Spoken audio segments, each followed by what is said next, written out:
You want to sing? Who sing? No, he can't play anymore. So I'm taking it up.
Thank you, Parikshit Prabhu, Narayana Prabhu.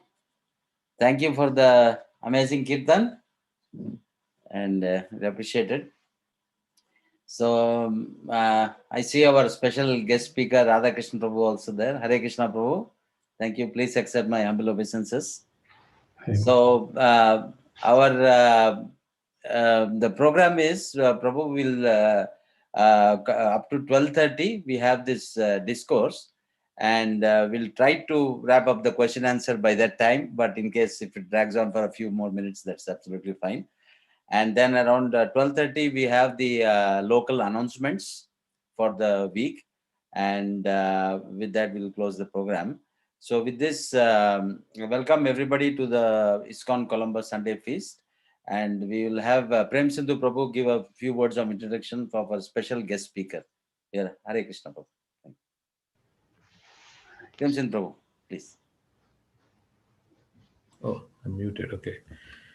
So we are very fortunate to hear from His Grace Radha Krishna Prabhu today. I've known Radha Krishna Prabhu for a very long time. He visited also here in Columbus a few years back. He did some home programs, and many of you might also remember him from that time. Although some of you are new, so you may not know, but he has come here before to Columbus. Radha Krishna Prabhu is a disciple of His Holiness Tamal Krishna Maharaj. He was introduced to Hare Krishna movement, ISKCON, in 1984, so a very long time. Probably some of us may not have been born at that time. And then he was initiated by His Holiness Tamal Krishna Maharaj. 1990, he had a very flourishing career. He has a double major in Bachelor of Business and Information Processing from Western Australian Institute of Technology. Now it's called Curtin University. And he was working in Singapore for a firm which was supporting the Singapore Air Force. And he worked there about few years. And then he met His Holiness Tamal Krishna Maharaj, he met the devotees. And then in 1992, he left his career to join as a full-time, he decided to dedicate himself fully in the service of his Guru Maharaj. He was traveling with His Holiness Tamal Krishna Maharaj as his servant and secretary. And he was also preaching in Western Australia. He does Bhakti Shastri. He's preaching Bhakti Shastri in Houston. Many devotees he has cultured and nourished, nurtured for so many years. My mother, my sister, they are also, have been nurtured by him in Houston. And he travels to Hong Kong, to China, to Australia, and many other places all over the world. He goes to Seattle very regularly. So we are very fortunate that we are getting to hear from very, very, very experienced and senior devotee in our movement. So we would like to welcome him. Hare Krishna Prabhu. Thank you for taking this time to. Hare Krishna. Can you all hear me? Yes, Prabhu. Yes, Prabhu. Okay, thank you. So I would like to thank Prem Sindhu Prabhu for, I think it's been almost 10 years, Prabhu, since I last came to Columbus. Yeah. And thank you. Thank you very much for inviting me to speak. Most of you in Columbus, you should know Prem Sindhu Prabhu is very kind-hearted. He's actually very advanced devotee. He doesn't show it, but all of you are in good hands. So you should take great opportunities to have his association. He's very learned also. So I am also blessed to know him and his family members. They're all very dedicated to Krishna consciousness. Okay, so when he first called and asked me to give some presentation, I asked him what to speak, and he said, whatever you like. So I was looking at the dates, and then my eye fell on the appearance of Ramanujacharya this week. So then I said I might as well speak something on his Divine Grace, Ramanujacharya. So anyway, if you look at Ramanujacharya or regarding him, and if you are looking to do research, there's a lot of what we call hagiography, which means very similar to biography, but it's more like a biography of a saintly person or ecclesiastical leader, someone who understands the philosophy, the way it is connecting, and so on. Generally, hagiography is about more like adulation, and it's more idealized biography, possibly a founder, a saint, a monk, like that. It does not necessarily, this hagiography attempt to give a full historical account of the individual person, but the main purpose behind that is to have a, like in the English word is salvation, or we can say, so we can, when we read that, we feel like we also want to get liberated or become a pure saintly person, like that. So that's the purpose of all these hagiography. So you will find many books written by his followers primarily, and they give many accounts. Some are very similar, some may have differences of opinions as well. So yeah, so without delay, let me continue. This Ramanujacharya's parents were actually connected to Yamunacharya. He had a chief disciple. He was a sannyasi, Sailapurna, and Yamunacharya really loved him a lot. And Sailapurna had two sisters. One was Kantimati, and the younger sister was Diptimati. So, and in some of the books, you'll find that they have different names like Bhudevi and Sridevi. So anyway, Kantimati was married to a very pious Brahmana, and his name was Asuri Keshavarya, or Keshavacharya, or Keshavarya. So he was known for his expertise in performing yagya, fire sacrifice. So he was also known as Sarva Kratu. He knew all those things very nicely. Now, Kantimati and Asuri Keshavarya was married for many years. They never had a child. And so Keshavacharya, being very expert in fire sacrifice, one day performed a big fire sacrifice to Lord Vishnu. And remember, he's considered one of the foremost expert in the fire sacrifice. So he begged a gift from the Lord, and the gift he asked for was his son, to be just like the Lord. So you can see some similarities between Devaki and Vasudeva also. When they worship, they wanted someone similar to the Supreme Personality of Godhead, like that. So anyway, they traveled to the temple of Sripad Sarati in, at that time it was Madras or Chennai, and they performed the sacrifice, and both of them, they begged very pleadingly, profusely. They were crying out to the Lord Vishnu to give them a son, like that. And pretty much a year later, this is in the city of Sri Perumpudur. There may be other names nowadays, but I'm not so sure. So anyway, after a year, she gives birth to a baby boy, and this is in AD 1017. Okay, that means 1,000 years after maybe appearance of Christ, something like that. Now, at the same time, her younger sister Diptimati, she also gives birth to a son also, and anyway. So the brother Shailapurna, when he heard of this wonderful news, he comes to visit the sisters.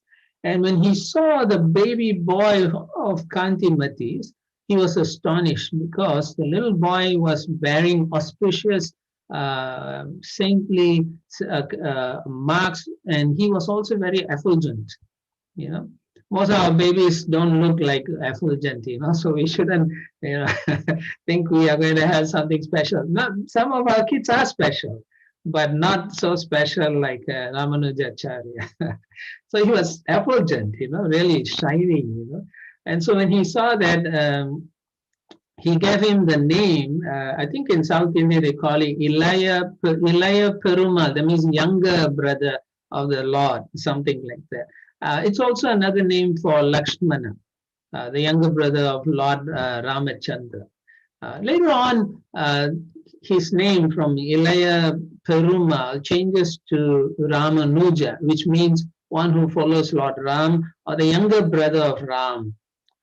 And he also gave the name to Diptimati's son, the name Govinda. Now, in the Yadava Chala Mahatmyam, which is found in South Indian religious Vaishnava literature, Sri Sampradaya, they have this particular verse which says, Ananta Prathamam Rupam Lakshmanascha Tatha Paraha Balabhadram Triteyastu Kalo Kaschit Bhavishyati. So it translates to, it is the same person who was Adisesha first, Lakshmana after, and Balaram in the third, who is born as Sri Ramanuja in Kali Yuga. So Ramanujacharya is not an ordinary person. He is actually Lakshmana himself, okay? So this word Kalo Kaschit is taken by the Acharya as referring to Ramanuja specifically. So it's fascinating, when you read about such amazing Acharyas, then you realize these are not ordinary personalities. And so we should know about them and their purpose also. Srila Prabhupada loved Ramanujacharya a lot. So if you read his books, you'll see a lot of references to Ramanujacharya. Now, when the boy grew, he exhibited amazing intellect and memory. Whatever he heard, he could remember immediately. And anything that was taught to him, only once. Most of us, we need to read it for 10, 15, 20 years, still we can't get it. I used to be fascinated when I read such things. How is that they are able to do? Then obviously it's the purity and it's the potency of such personalities. He had very loving demeanor, and so all the teachers loved him. He was a good student, but he was also very gentle, very courteous, and very loving to all his teachers, the elders, and so on and so forth, like that. Now, at that time in Kanchipuram, right? There's a city there, very famous city. So there was a famous devotee. He wasn't a Brahmana, but he was like a Shudra, but he was a very famous devotee, and his name was Kanchipurna. He's also a disciple of Yamunacharya.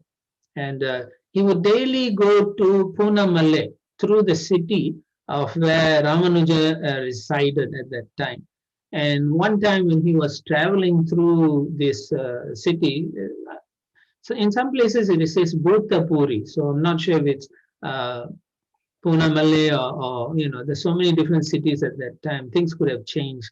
But anyway, when he was traveling through to go to Kanchipuram, he travels through the city where Ramanuja was living. And Ramanuja was a little boy, but when he saw Kanchipurna, he became so excited because, the saintly person, they have this aura around them and they are so loving and attractive. So when he saw this wonderful devotee, immediately he fell on the ground and paid obeisance, and he asked him to come and take prasadam from his home. This is a little boy, and so Kanchipurna was so amazed, and then he said yes, and so he would come and take prasad.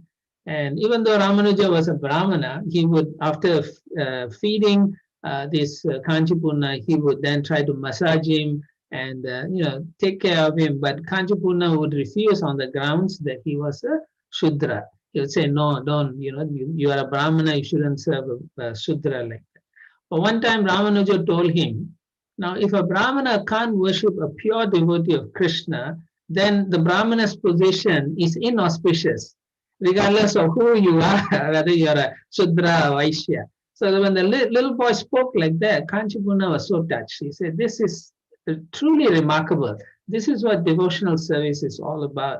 And so from that day onwards, they became very close friends. And their discussion wasn't what is going on in the stock market or whatever like that. It was more about how the Lord manifests, how he reciprocates, and what is the goal of life. So it was always on topics of devotion. And they would speak all the way up to the middle of the night, 1, 2 in the morning. Do we all hanker like that? Right? Do we discuss such things? The only time we do it is for Janmashtami, and then also we are hoping it's over and then we want to hit the sack. But here you can see, when you're truly touched by devotion, time has no meaning at all. So Ramanujacharya was showing that. Now, according to historical facts, it is said that Ramanuja, when he was 16 years old, his father got him married.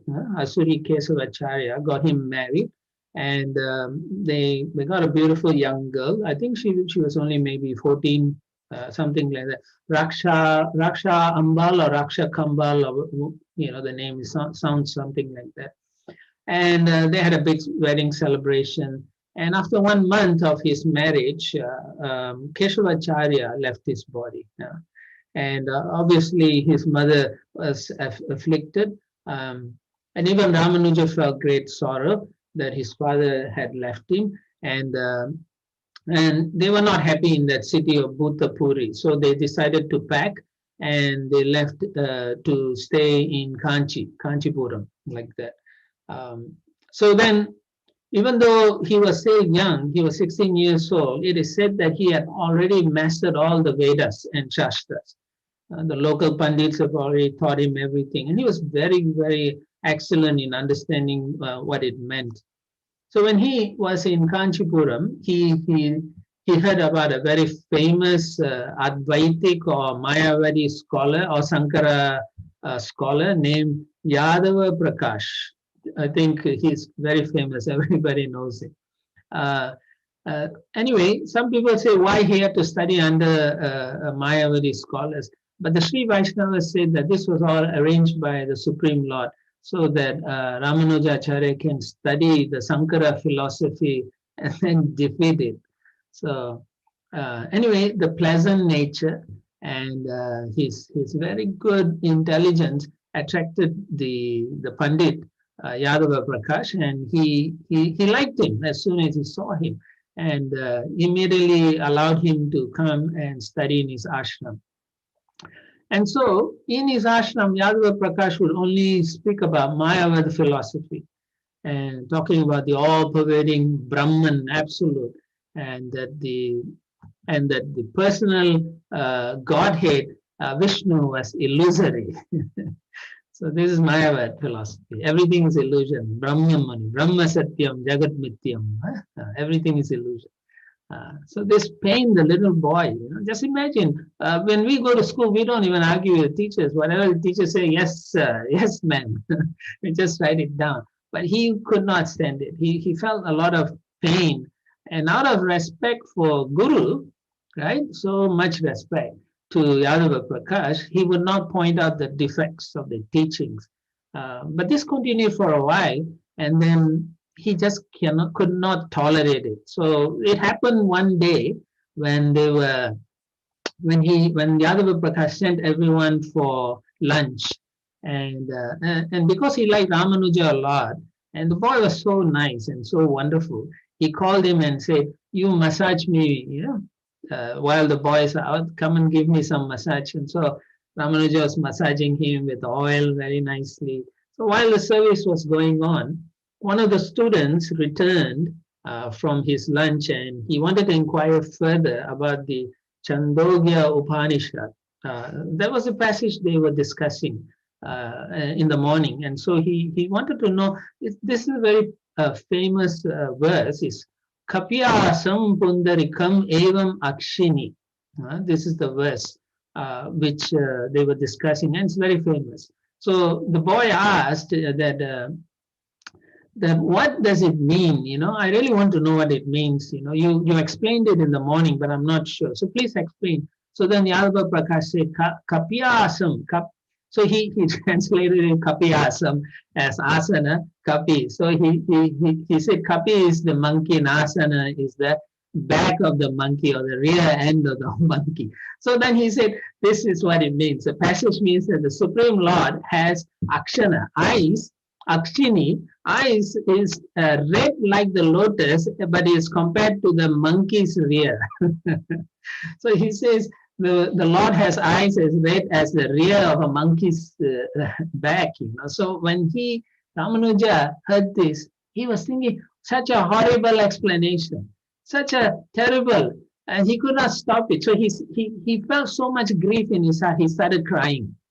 So when he started crying, his tears started falling on the feet of his guru's body, actually. So when Yadava Prakash was feeling really hot tears touching him, he's like shocked and looked up to see that Ramanuja was in distress. And so he asked, what happened? And then Ramanuja replied that he is feeling great distress and he's feeling so much suffering simply hearing his guru giving such a terrible and horrible explanation. So he also told his guru, it is also very sinful to compare the beautiful lotus eyes of Narayana to the posterior of a monkey. And then he said, I never expected this from my guru. I do not think my guru would have said this. On hearing this, Yadava Prakash became extremely angry. And so he was very disturbed that the student became so impudent.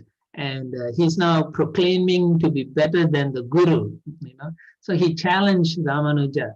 He said, why don't you explain this? So then Ramanuja said, by your mercy, Guru, if you allow me, I will explain. So the guru said, yes, do it. So then he says, Mukam karati vachalam, right? So anything by the guru is possible. So then he says that. Yadava Prakash, then he derided Ramanuja. He says, who do you think you are? You think you're better than the great Sankara himself? So anyway, Ramanuja did not argue. He just kept quiet. Then when the guru kept quiet, then he started to explain the word kapyasam.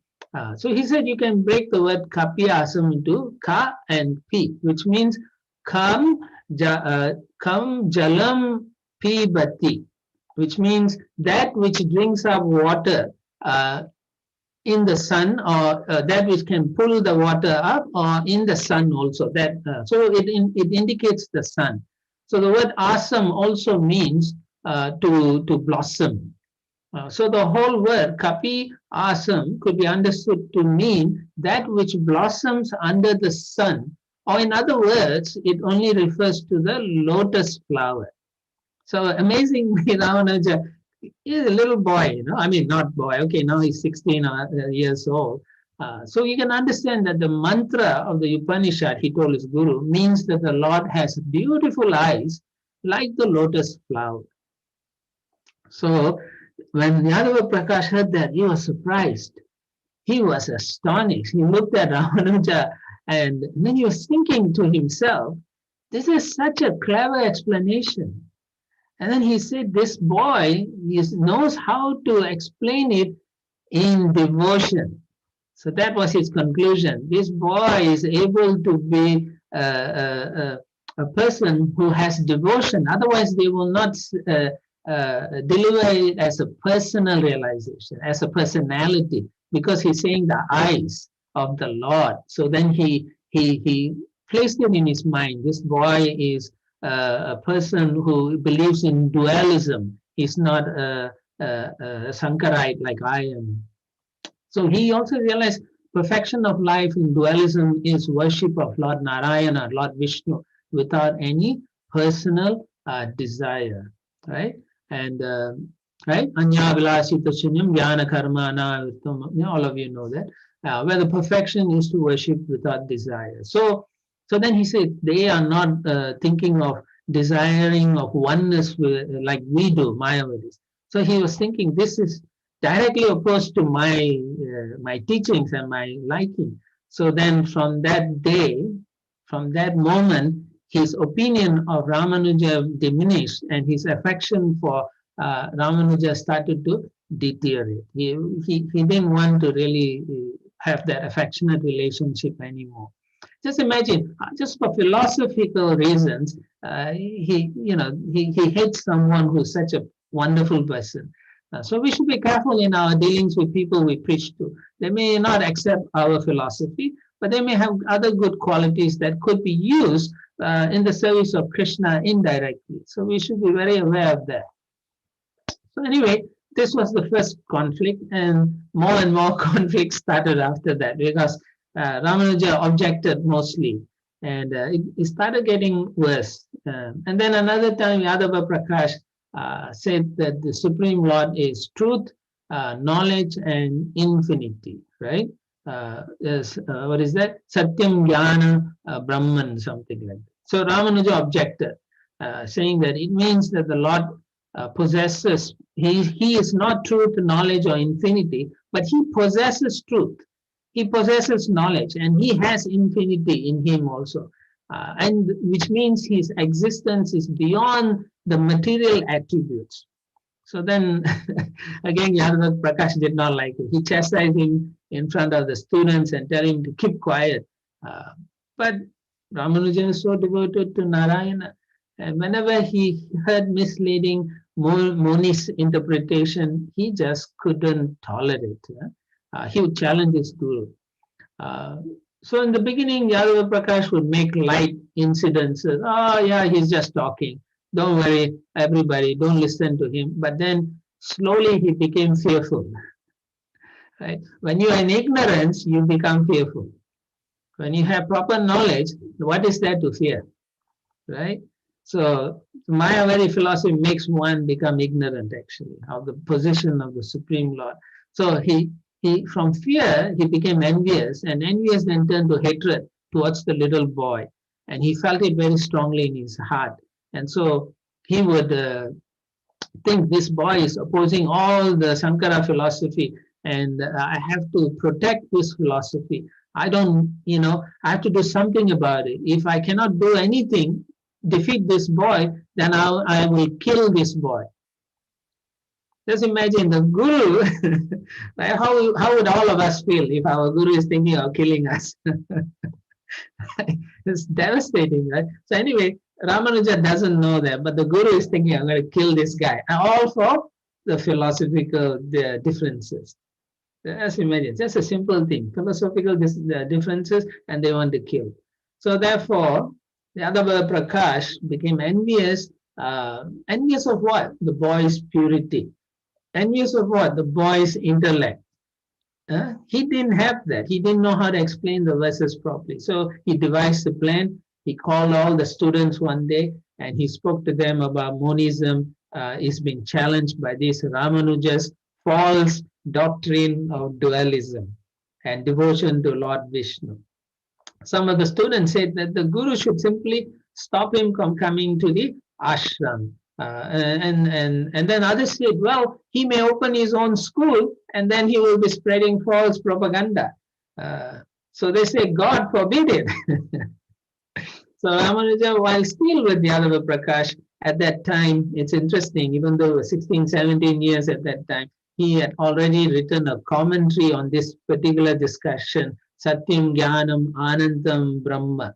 So he was so amazing philosophically, and he effectively refuted Sankara's explanation, and so much so this literature was at that time already was spreading among the Vaishnava followers, and including Ramanujacharya. So when Ramanujacharya did that, he said, "This is amazing." Yeah.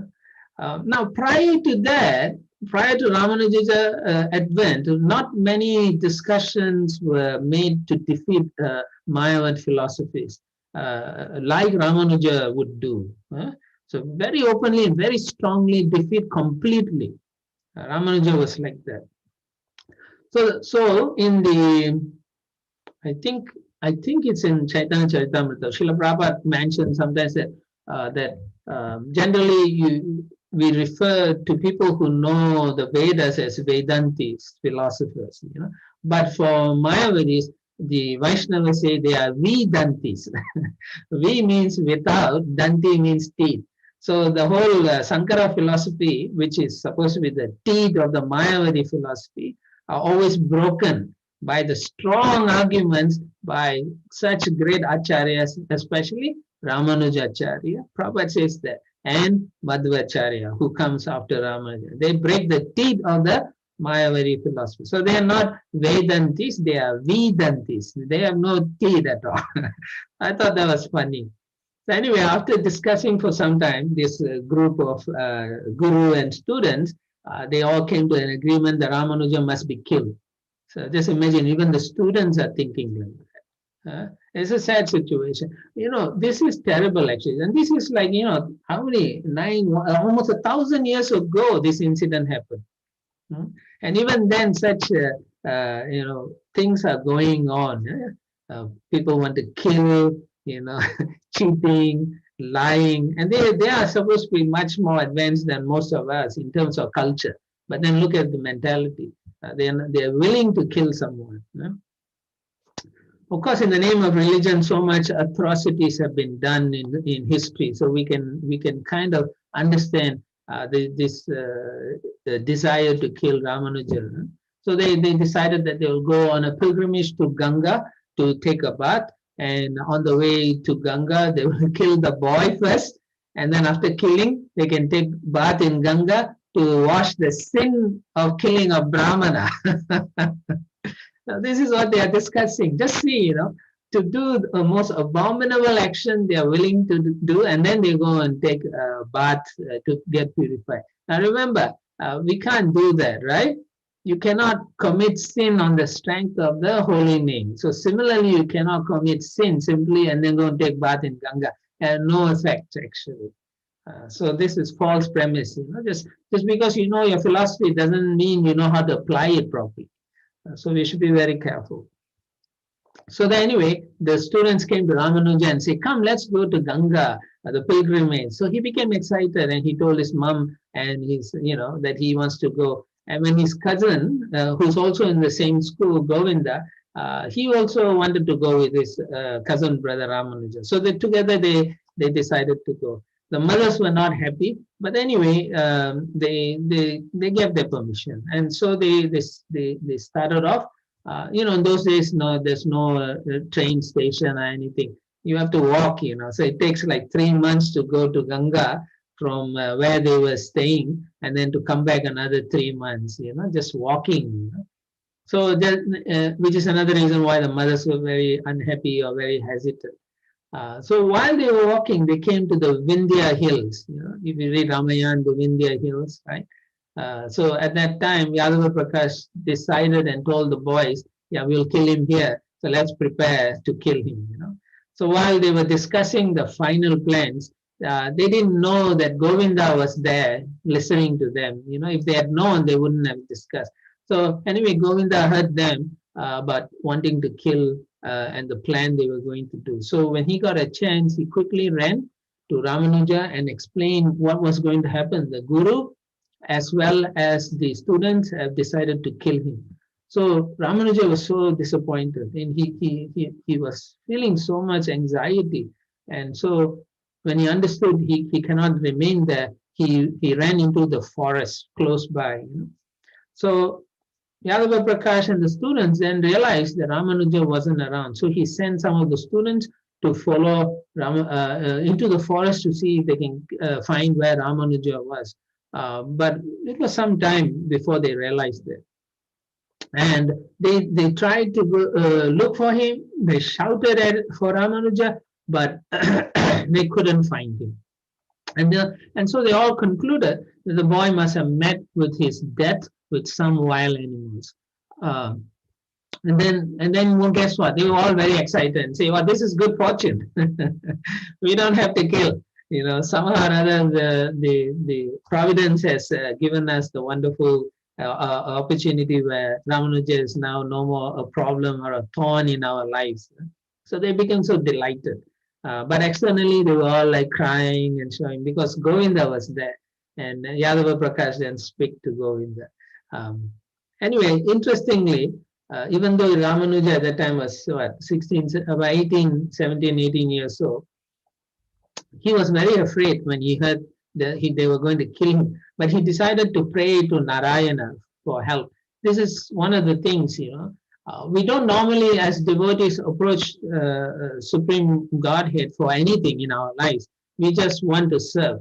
But sometimes there's no choice. And that's when we approach the Lord to say, Lord, I don't know what to do. Just like, Draupadi, when the Durvasa Muni came with the 60,000 disciples, he didn't know what to do. He said, Govinda, help, So in the same way, he prayed to Lord Narayana. So Narayana parasarve na kutaschana bibyate, right? Devotees solely engage in devotional service of the Supreme Lord Narayana, never fear in any condition of life. So in that way, he understood the Lord will protect me. So even in the third canto, Kardama Muni tells Devahutira, Abhayan Asokam, that Asokan, that if you take up devotional practice, fear and lamentation will not bother you. Okay, so it is very important for us to practice Krishna consciousness very sincerely, so that we will not fear unnecessarily. Yeah. Then in the Bhagavad Gita also, right, Krishna says, Vita Raga Bhaya Krodha Manmaya Mam Upasritaha. If you are free from attachment, fear, and anger, then you can fully absorb in devotional service. Yeah. So similarly, Ramanuja was so focused, and as he was walking into the forest, he could hear people calling his name, but he just maintained his course, and eventually night fell and he fell asleep. When he woke up the next day, he continued, and he decided to go back to Kanchipuram. So he looking at the sun and so on, he started to go on a southerly direction. And then as he was walking, he came across a hunter and his wife. And then he asked them, I want to go to Kanchipuram. Can you tell us? And they were shocked because he's such a young boy. He said, what's a young boy doing here? Then he said, no, I wanted to go for pilgrimage. So, I got lost and so on. So they said, all right, we will take you back because we are also going to pilgrimage to Kanchipuram and Rameshwaram. So we will take you. And we are surprised you are all alone. There are so many wild animals. So the hunter was very darkish in complexion, but his wife was very fair. And when he saw the hunter, he was at first very afraid. But then when he talked to them, he felt a lot of affection and sweetness from the hunter. So his misgivings were gone. So they traveled quickly and they came to a place where they could sleep. So while he was about to sleep, he heard the hunter's wife asking the hunter that she wanted water to drink, But the hunter said it was dark and dangerous now, so we will wait until daybreak. So early next morning, they rose to continue their journey. And the hunter said that we go to a well nearby, and then we can get the water from there. The water will be sweeter there. So when they came to this well, Ramanuja wanted to serve them. So he quickly went down, collected the water for the wife of the hunter. And 3 times he brought the water to her. And then on the 4th time, when he came with the water, the couple had disappeared. So then he was thinking, where had they gone? Where could they have gone, Then he was thinking, who are these people? They were so loving. And in his heart, he felt it may be Lakshmi Narayana themselves must have come and protected me through all this difficult, dangerous forest. Then as he was scanning around, he saw a top of towers and temples in a not so far away. Then he was thinking, where am I? So he came down from the forest, and then to his surprise, he saw that there were so many people there. And he asked them, where am I? So some people there laughed and said, look, we know who you are. You are a student of Yadava Prakash. This you are in this close to Kanchipuram. So he's like shocked. He became so happy, and then he displayed thinking of the hunter and his wife. He started displaying ecstatic symptoms, and then tears started simply rolling down his cheeks, and then he offered the famous prayers, Namo Brahmanya Devaya Go Brahmanya Hitaya Cha Jagatithaya Krishnaya Govindayo Namo Namaha. Then he recited the whole Queen Kunti's prayers. And then he just, in ecstasy, just remained there for 1 hour. After that, he regained his consciousness when some ladies came to fetch some water, and he went towards Kanchipuram, like that. So in this way, when months later, 6 months later, Yadavacharya came back, and he was shocked to see that Ramanujacharya was still alive. When he came back home, he told his mother and his auntie what the story was, and he told them not to tell anyone because of Yadavacharya might do something even more terrible. So when Yadavacharya saw Ramanuja, he was afraid. He was thinking, this boy must know that I had wanted to kill him. But in the presence of his mother, he said, look, we were looking for you all over. We were so afraid, and now I'm so happy you are here. So please come back to the ashram. I will continue teaching you like that. I want to shower my blessings. Anyway, Ramanuja continues to study under Yadava Prakash. And it is at this time that Yamuna Acharya, he sees Ramanuja in the association of Yadava Prakash. And so when Yamuna Acharya sees him, he wants to talk to Ramanuja, but he didn't want to meet Yadava Prakash. Because, as Mahaprabhu would say, right? Mayavadi Krishna Aparadi. Mayavadi is offenders at the feet of Krishna. Mayavadi Bashya Sunile Haya Sarva Nasha. If you listen to their discussion, Sarva Nasha, all your devotion will be completely destroyed. So even though Yamunacharya is a pure devotee, he felt that way. I don't want to associate with such person. And so he left.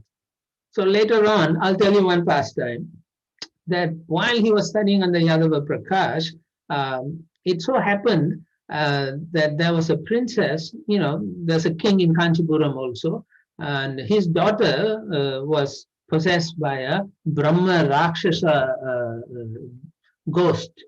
And so Yadava Prakash is known to have dealt with such ghost busting, I guess. So then he is invited to the palace. So he goes there thinking he's so wonderful. So when he goes there, when he is at the palace, the ghost haunting the girl would not come out, despite so many mantras he would chant.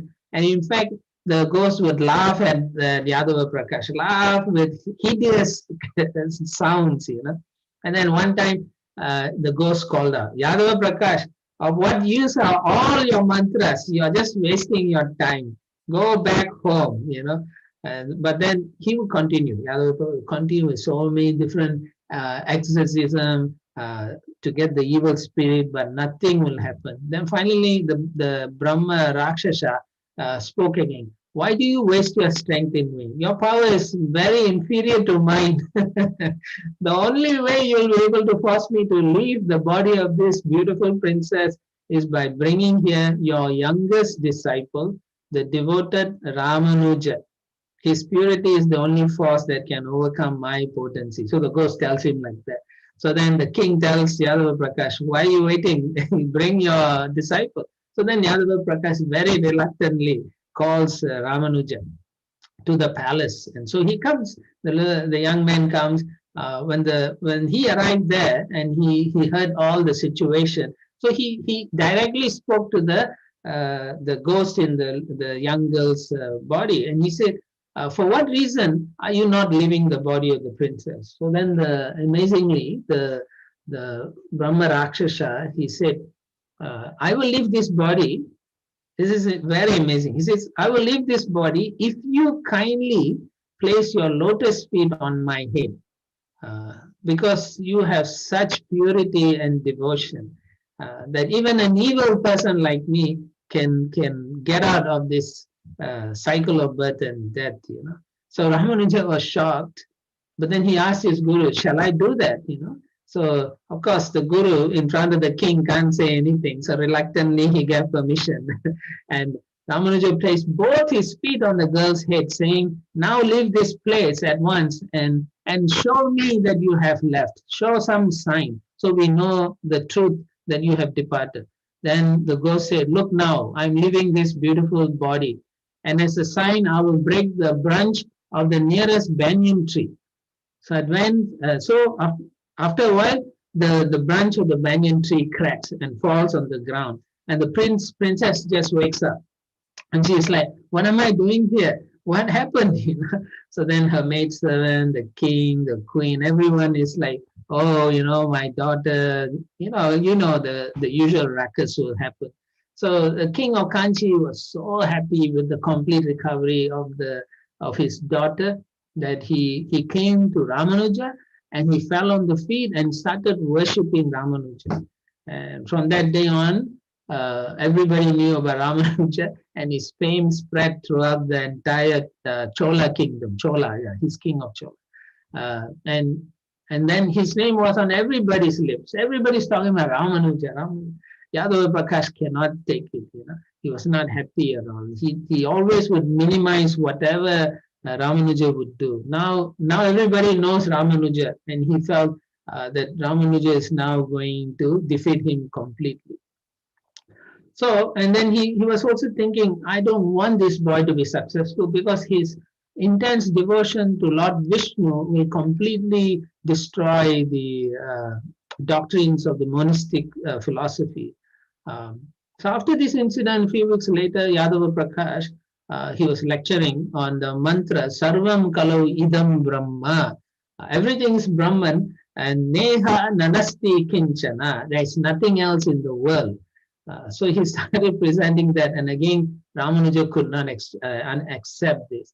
So he interjected, and then he said, Sarvam Kalam Idam does not mean nothing, but what it means that everything is coming from the Supreme Lord.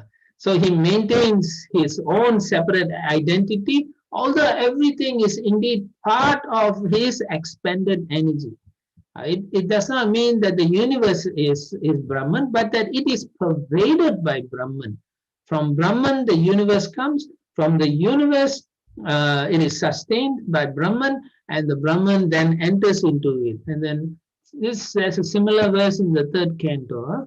Aham eva agre. Krishna talks about to Lord Brahma in the third canto, 9th chapter. This is the Chatur Shloki actually.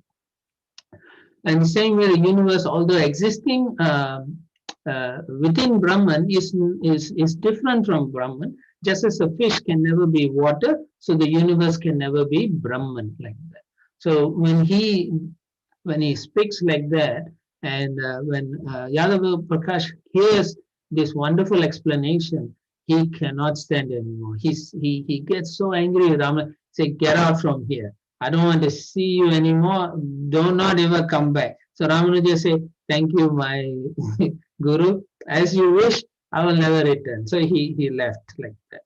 So after that, Ramanuja, of course, gets involved with Kanchipuram, Kanchipurna, the Shudra sannyasi, and then he gets trained by him. And then while he's been trained, Yamunacharya is getting older. He's almost more than 100 years old. And so he sends one of his senior disciples, Mahapurna. And so Mahapurna tries to come to Ramanuja in Kanchi to bring him back to meet Yamunacharya. Yamunacharya is going through cycles. He's about to die. So Mahapurna tries to bring him back. So when they arrive to Sri Rangam, so Yamunacharya is living in Sri Rangam at this time.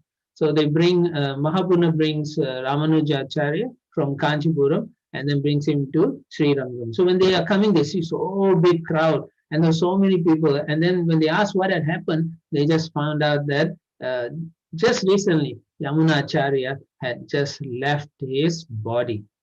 Ramanuja immediately when he heard that, fainted and fell down unconscious. Just see so much affection he had for Yamunacharya, even though he didn't see.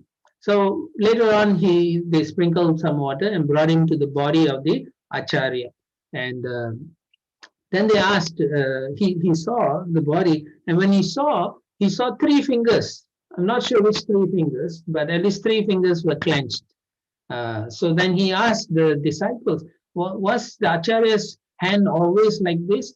And then when he asked that, they said, no, it was never like this. It is just, we are also shocked that his three fingers are covered like that. So when he said that, as if it is stated that as if by some divinity he was taken over, he declared in front of everyone that I will remain fixed in devotion to Lord Vishnu. I shall free the people from illusion by spreading the glories of the Lord. I will go and preach strongly. So when he said that, one of the fingers opened, relaxed, boom. So, and then people were shocked. Then he declared again, to establish that there's no truth beyond Lord Vishnu, I shall write Sri Bhashya, commentary on the Vedanta Sutra. And then the second finger relaxed and straightened. And then finally, when Ramanuja declares in front of everyone, in order to show respect to the sage Parasara, who wrote the Vishnu Purana and described the glories of the Lord, I shall name one learned Vaishnava after him. When he said that, the final finger straightened. Everybody was shocked. Not only the disciples, so many people who were followers of Ramanujacharya, they were shocked and filled with wonder and amazement. They could not believe this was the situation. So I can see that time is running short. There's so many wonderful pastimes of Ramanujacharya. Before I end up, but I'd like to say Srila Prabhupada really liked him, some of the things you can see in Prabhupada's book that he cites Ramanuja's tradition many times in his purports. He had also personally, Srila Prabhupada would chant the Mukunda Mala Stotra, Mala and Stotra Ratna, which is Sri Vaishnava literature actually. And Srila Prabhupada was always quoting that. These were some of his favorite songs, and he would sing to himself and he would sing in the public, And you can see here, he had a soft spot for Ramanujacharya because their lives were very similar actually, if you look at it. They both had unconventional schooling, and also they were foretold that they had to do some missions. Ramanujacharya's parents were Krishna's devotees, yet they sent him to a Mayavadi school. While the children were usually playing, Ramanuja would be rehearsing arguments that would defeat the Mayavadis. And similarly, Prabhupada's father wanted Abai to be a follower of Radharani. He did not send him to a traditional Gurukul, but to a British college. Home was practically like a temple, right? Srila Prabhupada Guru, his father would teach him everything. Prabhupada says that everything about devotional service he learned from his father. The only thing he learned philosophy and how to defeat was from his guru, Bhaktisiddhanta Saraswati Thakur. Yeah. So home was the temple, the college was tutored by the empire. So he studied Shakespeare, Keats, and his English was so wonderful that when we read his books, it's amazing, right? So as a teenager, Ramanuja empathized with the lower caste, the ladies, and he would try to connect them with the Narayana like that. He changed the spectrum of preaching. Similarly, Srila Prabhupada, he would mingle with many religious and racial communities in Calcutta, and he would preach the philosophy. And both of them had incompatible wives, because Ramanuja was always trying to serve the Vaishnava. His wife was a caste Brahmani, and so she would not touch anyone who's not a Brahmana, or if they touched it, she would always say something nasty. She would not even serve them nicely. So eventually Ramanuja would write a letter, saying that, as if the letter is coming from his wife's father, asking the wife to go to their home for the younger sister's wedding. So the wife will go, and then he will take sannyas.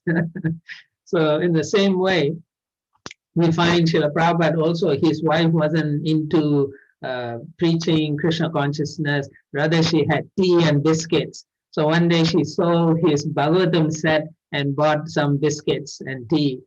So when Prabhupada heard that, he left his home, he said, Om Tat Sat, I'm out of this place, like that. And there's parallels also. Both had very little time with their guru, right? He hardly met Yamunacharya. Srila Prabhupada met maybe 4 or 5 times with Srila Bhaktisiddhanta Saraswati Thakur. And both times the Acharyas, Yamunacharya, when he saw Ramanujacharya, he knew this guy can run the whole sampradaya. And similarly, Bhaktisiddhanta Saraswati Thakur said, I have already marked this person, about Srila Prabhupada, that he will fulfill Prabhupada's global mission. So they you can say, in a sense, Ramanujacharya and Prabhupada are genius. They both are geniuses in the way they could present and win over people in different ideological philosophies they had. But they were expert in making friends and bringing them to Krishna. They were so expert in attracting the masses and stretched the mores of that were present in the society at that time. So anyway, it's almost time up, so I will stop here. And as Prabhu said, questions, right? If there's any question, if I'm able to, I will very happily try to answer. Thank you. Hare Krishna. Hare Krishna Prabhu, thank you for the amazing discourse. It's always for our purification, we can hear about Srila Ramanujacharya and Yes. Srila Prabhupada. The more we hear, the more purified we become. So, Prabhu, you have a few minutes for questions, right, Prabhu? Yes. Okay. I will see. I see one hand. Ujjwal Nitai, Prabhu. You want to go ahead? Yes, Prabhu. We listen the class. So Yamunacharya had the 3 desires. Yes.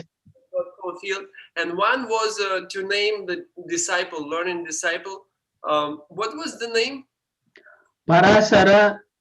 And in some places I read it was also Vedavyas. So there were 2 names that Ramanuja Acharya would give. And particularly the name he gives is to his disciple Kuresha. So Kuresha had twin sons. So one son he names him Parasara, the other son he names as Vedavyas. Yeah. Oh, and that was Parashara. That Yes. was the name. Yes. So that was the name of whom? Oh, he is a very great saintly person who wrote the Vishnu Purana. Oh, Vishnu Purana.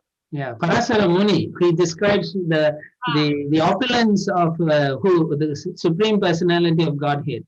How to understand who God is, right? Oh, I see. Yeah, the 6 opulences. Yeah. Is it Parasara Muni Vyasadeva's Father. Father, yes. Yes. Yes. Thank you, Prabhu. We have Shrestha Mataji. Next, Shrestha Mataji, please go ahead. Hare Krishna Prabhu, thank you for that amazing class. It was very nice to know about the pastimes of Sri Ramanujacharya. I just had a question. Is Ramanujacharya the incarnation of Sri Lakshman himself? As well as who is Yamunacharya? Who is Yamunacharya? Was he an incarnation of someone? Just like Sri Shankaracharya was Shiva himself. Yes, they're all great personalities. I'm not sure about Yamunacharya. Maybe Prem Sindhu, others might know. But yes, Ramanujacharya is said to be the Lakshman himself. Yeah. Lakshman. Okay, thank you. Yeah. So Prem Sindhu, do you know? No, Prabhu, I don't know Yamunacharya. Yeah, I'm not sure.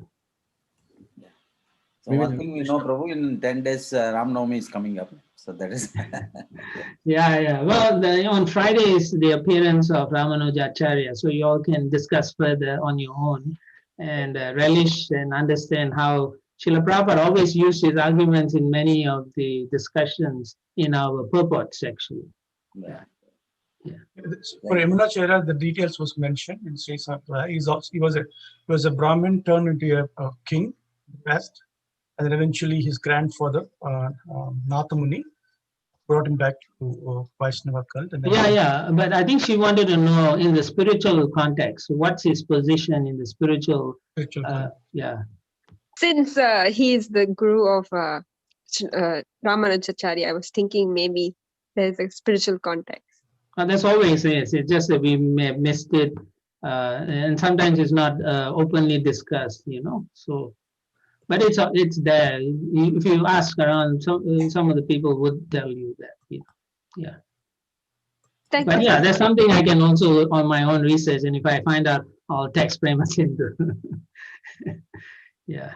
Yes, Naveen Krishna Prabhu. Oh, go ahead. Thank you. So happy to see you again here again. Yes, Prabhu. I remember you fondly. Yeah, I think I came to your home, no? Yeah. So Prabhu, I have a comment, a question. So when you were talking about Sailapunna, but what I heard him as a Sri Sailapunna, you're talking about the same person, right? He's the uncle of Ramanujacharya. Yes. He's the uncle of Ramanuja. Yes. Yeah, it's my teachings, my readings. I found his name is Sri Sailapunna. Sri Sailapunna, not just Sailapunna. Sri Sailapunna. That's what just for clarification. As I said, there's so many versions of. Correct. Yeah. So sometimes they drop the honorific, so you think it's not there. But yeah, you're right. They're all Sri. You can always say Sri in front of all of them. Even Ramanuja, you should say Sri Ramanujacharya. Yeah, the Sri can be a respectful word, but sometimes somebody has the name itself as a Sri. Like Sri. So you are saying his full name is Sri Sailapunna. That's what I read it. Could be different. So my question, Prabhu, is that Yadavacharya, Veda Prakash was seen by Ramanujacharya. Ramanujacharya has a strong feeling of, I don't want to see his face, I don't want to talk to him, he's an impersonalist. That's Chaitanya Mahaprabhu also said the same thing. So that's one sentiment from one side. Second side is a manifestation of Lakshman, is Balaram, Nityananda Mahaprabhu, taking the role of Ramanujacharya, serving under impersonalist and learning it. So he's also representing Guru. So he doesn't want to, it's a different angle. So even though knows it, but he could not leave it till a certain point. He could have started his own school, or he could have rejected him. Like Madhvacharya did his Guru.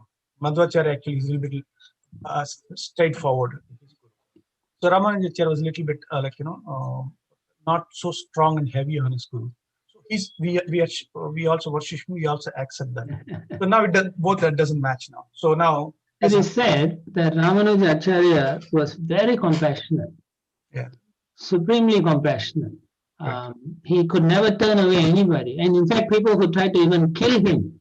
Later on, when he was traveling in I forgot the place, but anyway, there was a period where he left Sri Ranga. No, it was in Sri Ranga. There was a priest, head priest, and the priest became envious of Ramanuja. So he poisoned the Charnamrita and gave to Ramanujacharya. Right. Ramanujacharya took the Charnamrita and then prayed to the Lord and then left. So he was hoping Ramanuja would be dead by the next morning. But next morning he had a big kirtan, and so he was shocked. And then he realized what he had done. So he came and asked. Anyway, the Lord shows compassion. Ramanujacharya totally forgave him. He did not even hold grudges. So therefore, his attitude towards Yadava Prakash, it's not astonishing. Yeah. Because in other words, he's also right from his perspective. Chaitanya Mahaprabhu is right his perspective, and Ramanujacharya is also right from perspective. But you have to understand, the time period Ramanujacharya and the time period Mahaprabhu is different. Now here in Kali Yuga, we are all fools, completely fools. So we should just simply avoid those things. Whereas Ramanujacharya, as the Acharyas in the Sri Sampradaya themselves say, he purposely studied under Yadava Prakash. So he was also very affectionate so that he could get as much information so that he can defeat them completely. So he has a purpose for doing it. Yes. We should not imitate that, but take the principle from him. Yes. So the way we take the principles is through Srila Prabhupada's books. Don't go to any Mayavad congregation and try to listen and think you can defeat, No, that's Mahaprabhu says, this Mayavadi Sunile. Yeah. So don't try that. Just read Prabhupada's book and be safe, We are not so powerful. We are all fallen individuals. By the fortune and mercy of Srila Prabhupada and his followers, most of us have come to this movement. So we should take that as a guide, and that's it. If we can just simply follow the teachings of Srila Prabhupada, most of us can go back to Godhead in this lifetime. Because that's all Prabhupada said we need to do. Do it nicely, be sincere. That sincerity will take us back to Godhead. We don't need to be outstanding in shlokas or philosophy or anything. No, don't. Be kind, be loving to anyone we see and give them some prasadam. And you will go back to Godhead simply by saving someone like that. Yeah. That's my understanding. Thank you. Yeah. Hare Krishna. Thank you, Prabhu. Thank you so much, Prabhu. I think it might be getting late for you also. But No, we are 1 hour behind, so it's okay. Yeah. Oh, okay. Thank you. So we are very lucky to get your association, and thank you so much. And Prabhu will come back for part 2 if you have time with it. Well, there's plenty of information, and if you all have time and willing to listen to me, I can arrange. Yes, no problem. Right. Yeah. So that's a devotee, Hari Ramesh. He says Prabhupada extensively quotes Ramanujacharya in the 7th canto. Yes, Prabhu. Yeah. Okay. You did that. Oh, yeah, he's my son only. So. Oh, okay. Yeah. All right then. So, Prabhu, thank you, Prabhu. We'll continue with our local announcements. So, thank you, devotees. And so, for the local announcements, I have a couple of quick announcements before I turn it over to Hari for making the monthly Sankirtan festival announcement. So, for the temple updates, 1 minute, let me. So all of you might have noticed a couple of emails which just came out. It was yesterday. So one is regarding the temple. The temple is still open, though we had a interaction on Friday where a person who tested positive for COVID had come, one of the devotees. But we still advise that you please follow all precautions while visiting the temple. The masks and the social distancing and this thing. And so that is one email which came out. And the second email was regarding the temple council. A couple of our council members, His Grace Ramtit Prabhu and His Grace Sadhguru Chaitanya Prabhu, for now they have come out of the temple council, and they will reconsider joining when the new temple comes up. And I want to take this occasion to sincerely thank them for their selfless service. And there are no words to describe how much of service they have done in the past and continue to do in their future. And we really look forward for their participation. And we are always grateful to them and their families also, each of their family members. So these are the 2 updates we got. And then for the upcoming festivals, as I was mentioning to Prabhu also, like, so it starts this next, so the Wednesday, the 21st, we have, is it Wednesday the 21st? I think, right? That's the date. Yeah. Correct. You're right. Correct, Prabhu. So, yeah, it's Sri Ram Navami, so appearance day. And we have a lot of special events planned for that day, and those emails will be coming out, and we'll give all the announcements in that. And then the couple of days later, we have Ekadasi, Kamada Ekadasi. So we'll have the different, we have the Kirtan, 3-hour Kirtan on Ekadasi day. So please feel free to contact me so that if you, in case you want to participate in the Ekadasi. And then now I'll turn it over to Hari, and we have a very, very important announcement for the monthly Sankirtan festival. So Ramesh, before you do that, can I say something? Yeah, go ahead, Navi. Go ahead. From my now temples are opening up. Of course, we have a Kirtan, but we wanted to see now things are opening. Some devotees we see still not following social distance, not wearing the mask. So are still coming to temple. So even though it is going, at the same time it's not gone yet. People still has to follow the rules and regulations, and then people are becoming a little relaxed. And then eventually we don't want to be the carrier for that. And then we will not, in spite of sending emails, discussing everything, still programs are happening in the temple, mass programs, and then the people are not wearing that mask. So we just heard like, Pankaj Prabhu is also exposed. Mayapur, it's also there open. So please, humble request that the law of the land, people should respect the law of the land. No one is above the material law. So Krishna also said, even if he comes, he also follow the same. So unless we are pure Paramahamsa beyond the modes, like all glories to that person, or it may be. But in general, while we are living in the world, we have to follow the rules of the world. And then respect also that. And then you should not be the carrier for somebody else. So even though I may not be exposed, I can be carrier for somebody else who may have weak health. So we have to be sensitive also. Please, devotees, take care of that. It's not a panic situation yet, but some of the devotees who are they are self-quarantine, and those who are also part of that, they also been requested to be self-quarantine at least a week at their home, not to come to temple. This is very serious. At the same time, don't relax. Something happens, it's an accident. Doing after something happened, which is not our hand, we should be careful upfront as a precautionary measure. Hare Krishna. Go ahead, Hari. Thank you very much, Naman Prabhu. Good point.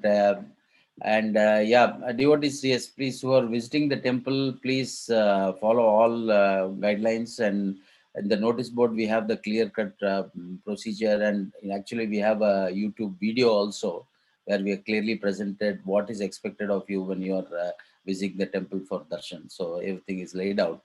So if anybody needs any information, please contact me. And so as Naman Krishna Prabhu was mentioning, after this announcement, we will have the Narasimha prayers for His Grace Pankaj Prabhu's health, who is currently going through treatment in Mayapur Dham. So we would like to have that prayers after the Hari makes his announcement. Thank you, Prabhu. Hari, please go. Hare Krishna, dear devotees, my obeisances, all glories to Srila Prabhupada. I'd just like to make a quick announcement. We're having our last monthly Sankirtan festival. If you're not aware of the monthly Sankirtan festival, it's a festival where we all come together and we all put our collective efforts in going out and distributing Srila Prabhupada's books together. As Srila Prabhupada says in one place, that therefore, I want especially that my books and literature should be distributed profusely. This is our substance, real philosophical information, not some weak sentiments. So try for this to give all men this Krishna conscious philosophy, and many real devotees will come with us back home, back to Godhead. So Srila Prabhupada's expressed desire was to do this. And as Prabhu was saying so nicely today, that Ramanujacharya, Om Namo Narayana, just give it to everybody. He would share this with everybody. So, in spite of, so our last monthly Sankirtan festival was about Sri Chaitanya Mahaprabhu. Our theme was Sri Chaitanya Mahaprabhu and expanding the Sankirtan bliss. And as a community, we all did that. We in 3 hours, I think even less than 3 hours, because we went from 3:40 to about 6:15.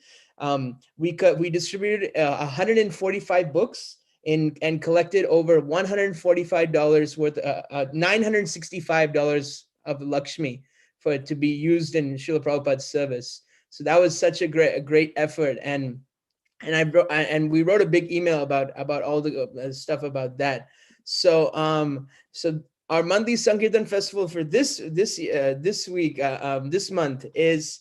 The theme is be a part of Hanuman's army and help bring Sita back to Lord Ram. So this is our this is our theme for this week, for this month, and it's actually on April 17th, which in the Columbus calendar, it says that's the appearance of Ramanujacharya. So that is a very auspicious day. And so what's going to happen is that we're all going to meet. All going to meet either on Zoom or at the temple. From 2 to 2:30, there will be a Sankirtan inspiration by Her Grace Braj Bhakti Manji, a real Sankirtan general in the army of Chaitanya Mahaprabhu. And then 2:30 to 2:45, we'll talk, about how to distribute a book and, how to get prepared, what to say. Then 2:45 to 3, we'll plan and we'll load all our transcendental vans. And 3 to 6, we'll go on Sankirtan and we'll distribute books. And then we'll come back to the temple, and there'll be to go prasadam for everyone, and up to the neck for all the Sankirtan devotees. So I would like to request everybody who can, please join. If you'd like to just meet us at the Sankirtan spot, just let us know. You can email info@isconcolumbus.com, and we'll get more information on that. And we do need a lot of help with the service. We do need help. If somebody would like to cook the prasadam, they can volunteer. We bake cookies. We distributed over 150 cookies last time. We're planning to get about 300 to 400 cookies this time to distribute to everybody. So I think it was a really successful event. So if you'd like to help out in any way, please let me know. And I hope to see you all there on Saturday, April 17th. Hare Krishna. Thank you so much, Hari. Thank you. And so now we'll turn it over to Kalindi Sundari Mataji for the Narasimha prayers.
Thank you so much, Ujjwal Nitai Prabhu. Thank you so much. Hare Krishna. Thank you.